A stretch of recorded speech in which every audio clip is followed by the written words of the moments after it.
Bill Curry raises cattle in rural Oklahoma.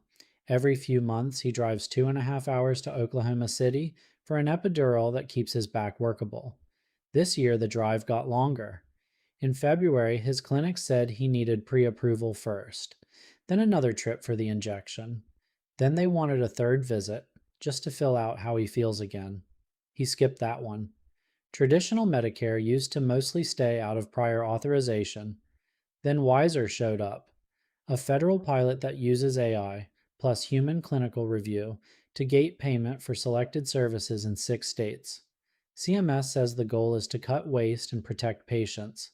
Clinics and patients say the early rollout looks a lot like the commercial prior auth mess Medicare was supposed to avoid. I'm Darian. This is Signal Rounds, Human Judgment, Machine Signal. According to CMS, Wiser, Wasteful and Inappropriate Service Reduction, runs January 1st, 2026 through December 31st, 2031 in Arizona, New Jersey, Ohio, Oklahoma, Texas, and Washington. It does not change Medicare coverage or payment rates. It does not apply to Medicare Advantage. What it changes is process. For a selected set of items and services, providers in those states either submit a prior authorization request up front or face post-service prepayment medical review if they don't. CMS examples include skin and tissue substitutes, electrical nerve stimulator implants, and knee arthroscopy for osteoarthritis. Reporting around the program describes about 13 services framed as fraud or waste-prone, including epidurals and kyphoplasty in field coverage. CMS says recommendations for non-payment are made by licensed clinicians using standardized review, not a naked AI denied your care button. Vendors use AI and machine learning to speed and structure the review. Humans are supposed to own the hard no. This is unusual for CMMI. Technology companies are the model participants. The public list includes Cohere Health in Texas, Genzion in New Jersey, Humata Health in Oklahoma, Innovaxer in Ohio, Verdix Health in Washington, and Zyder in Arizona. They get paid a percentage of averted wasteful spending, adjusted by performance, including provider experience measures.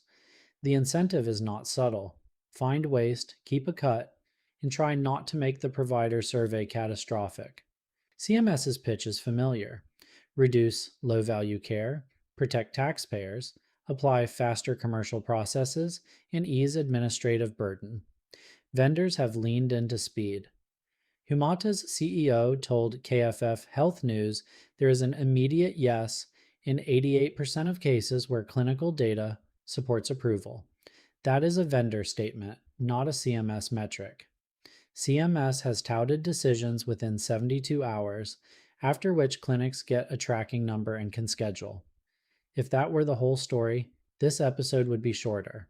KFF Health News reported from the pilot states that the rollout has been confusing, error-prone, slow, and stressful. Medical Association voices called the pace quicker than normal. Vendors described an aggressive go-live, still adding features after launch. University of Washington system had nearly 100 patients waiting earlier in the year for epidural injections tied to Wiser delays, according to a Senate office report drawing on Hospital Association data. Field reports include 6 to 8 week payment delays instead of the roughly 15-day expectation for clean claims, an Arizona pain physician unpaid for 9 epidurals as of May, and a Zyder backlog dating to January. CMS said those backlogs were being resolved, but KFF reported that the agency provided no further detail.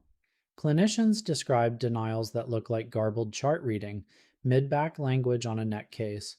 Numbness cited after documentation said the patient lacked numbness. Humata's CEO said he hadn't heard about AI hallucinations. CMS thanked everyone for feedback on provider experience. That is not a rebuttal. That is a press posture. There is a real waste story underneath this. HHS-OIG found that quarterly Part B spending on skin substitutes rose from about $400 million to nearly $3 billion in 2 years. KFF reported that MedPAC has flagged vertebroplasty or kyphoplasty for osteoporotic vertebral fractures as low value care. CMS's CMMI director told KFF that the percentage of providers committing waste, fraud, and abuse is small. So the question is not whether waste is imaginary. It isn't. The question is whether an AI accelerated prior auth pilot is a scalpel or a blunt instrument that makes every compliant clinic pay the tax of catching a few bad actors. If your savings create hospital visits, unpaid clinics, and duplicated appointments, you have not eliminated waste. You have relocated it. The design claim: AI helps clear the easy yes. Licensed clinicians make non payment recommendations. The live claim: portals, overlooked imaging, denials that don't match the chart, and patients who bounce to more expensive settings while the tracking number is still being born. So, who owns the delay? The vendor, the reviewing clinician, the MAC or CMS leadership that chose a mid January hard start. When an AI system structures the file and a human rubber stamps at volume, human in the loop can become theater. When a human denies and the clinic swears the AI garbled the indication, AI didn't decide can also become theater. If you cannot name who is accountable when the patient ends up in the ED waiting for an epidural that used to be schedulable, you do not have a safety system. You have a liability shell game. Wiser is not a demo. It is AI touching Medicare payment and access in 6 states right now. The waste problem is real. The early operational reports look like classic prior auth harm with a new technology wrapper. The accountability story is unfinished. Human judgment question for this round. When AI speeds the yes and humans own the no, who is accountable for the delay that sends a patient to the ED? I'm Darian. This is Signal Rounds. If this helped you see past the press release, subscribe and tell me what you're seeing in your clinic.